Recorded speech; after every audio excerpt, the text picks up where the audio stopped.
Is the Coastal Commission a barrier to new housing in Orange County? This July, the Coastal Commission will hear, for the second time, a project proposed in Huntington Beach, the Magnolia Tank Farm. The project includes 20% affordable housing, a collaboration with affordable housing developer National Corps, in addition to expanding wetlands habitat conservation area, new public parks, and trails. The Magnolia Tank Farm Reuse Development Plan serves as a model for the future of coastal communities in Orange County within the context of the housing crisis. The land use plan features state of the art housing, ample public passive recreation opportunities, affordable overnight lounging, and innovative environmental education programs, in addition to the dedicated, affordable, and workforce housing. This project makes the coast more accessible to more people who are in need of affordable housing options. The Magnolia Tank Farm was approved by the Huntington Beach City Council in January of 2021 and was heard before the Coastal Commission in July of 2023, where they decided to delay the decision to rezone the project site. After a year of delay, the project will come back at the July 10th Coastal Commission meeting of this year. The Coastal Commission has exhibited this pattern of being a barrier to new housing development along the coast. In fact, Circulate San Diego, a nonprofit dedicated to creating excellent mobility choices and vibrant, healthy neighborhoods, performed a review of proposed housing projects that have come before the Coastal Commission in recent years. Their findings reveal a commission that works against its own stated goal of housing that promotes diversity and inclusion in the coastal zone. First up, we have, Jeremy, the most recent Pisani Place in February of 2024. And this one is still pending, but the commission found this is to set this up. This is a little condo apartment complex, I think 8 units, 3 of which were deed restricted affordable. The density bonus allowed for an extra 11 feet of height, a little less on the setback. And that went up to the commission in February of this year. And it's in the Venice area of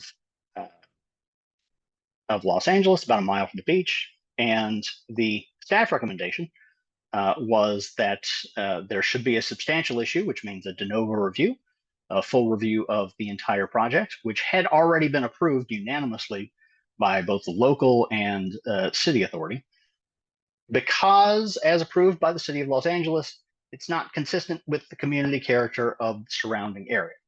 Now, that staff report goes on to say that the reason it's not consistent is that the surrounding area is 1 and 2 story single family and multifamily homes, basically not consistent with the single family area.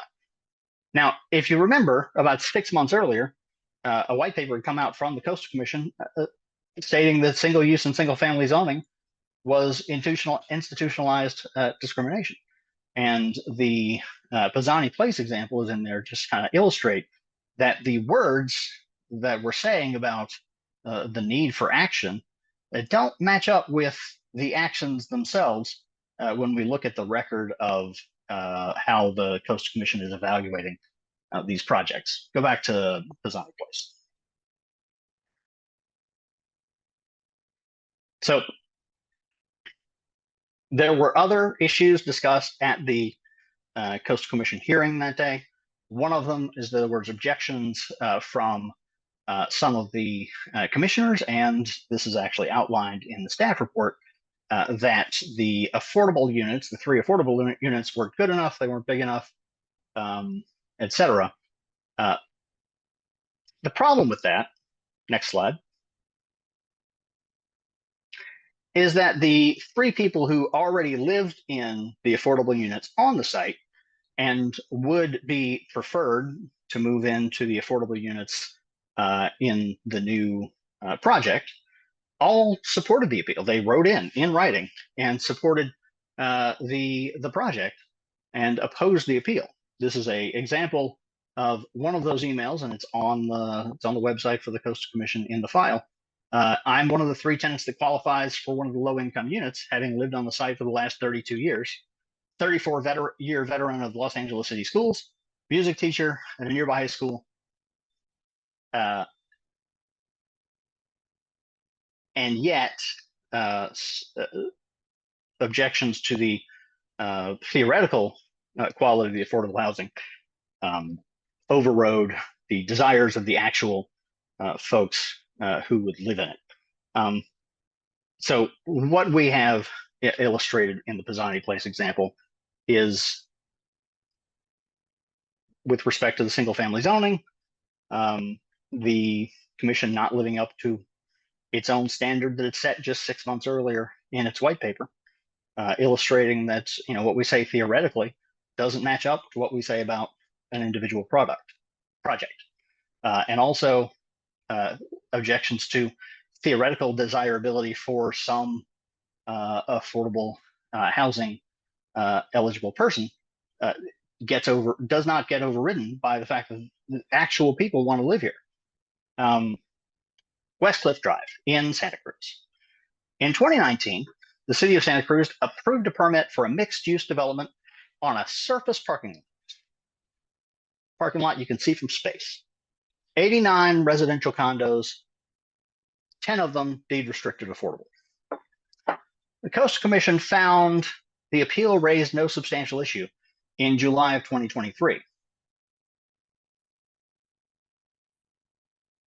This project was approved at the city of Santa Cruz in 2019, 4 years earlier. After a 4-year delay, with no substantial issue found, and none even particularly suggested by the staff report, the commission listed this approval in their 2023 year in review as a win for their record of supporting housing. This just goes to illustrate that the procedural delays at the Coastal Commission are not taken seriously by the Coastal Commission. And we are hoping that bringing these to light will encourage the Commission to take more seriously the impact that those delays have on their projects. One other thing that is notable about the West Cliff Drive case is there was a commissioner who served on the Santa Cruz City Council while they were evaluating the West Cliff Drive project, had not been appointed to the commission yet, was told by the attorneys at the city of Santa Cruz that you got to approve this project under state law. It complies with all of the requirements for this project, and you got to approve it. And he said, okay, suppose I'll do that. Gave an interview to Santa Cruz Daily, Santa Cruz Local, in 2020 when he was running for another office, and told this story and said, well, I voted to approve that, but we know it's going to go to the Coastal Commission where they have more ability to stop projects. He was eventually later named to the Coastal Commission and voted against the exact same project to find a substantial issue in July of 2023. So the additional layers where you can hide the ball, where you can not have to comply with state law, contributed to by the exemptions that the Coastal Commission has from obeying the law for good projects, is illustrated very vividly by this West Cliff Drive example. And that's 89 condos that folks could be living in, 10 deed restricted, and 4 years of delay. So what I would say to the folks who put that in the 2023 year in review as a win, something that you've unsuccessfully tried to stop is not a win. That's not you helping. That's just an unsuccessful attempt to stop. Next up. The Coastal Commission has exhibited a pattern of delaying new development projects and contradicting their pro-housing advocacy stance. Now the Magnolia Tank Farm is at risk of facing a similar fate. We need your voice to tell the Commission to move the project forward. Plans for the Magnolia Tank Farm are scheduled to be heard before the California Coastal Commission on Wednesday, July 10th of this year in San Rafael. The Coastal Commission is also providing a local opportunity to participate in person, virtually, with an off-site meeting location in Huntington Beach City Hall. Join us on July 10th to tell the Coastal Commission to follow through on their claim to be advocates for housing in the coastal zone and approve the Magnolia Tank Farm project.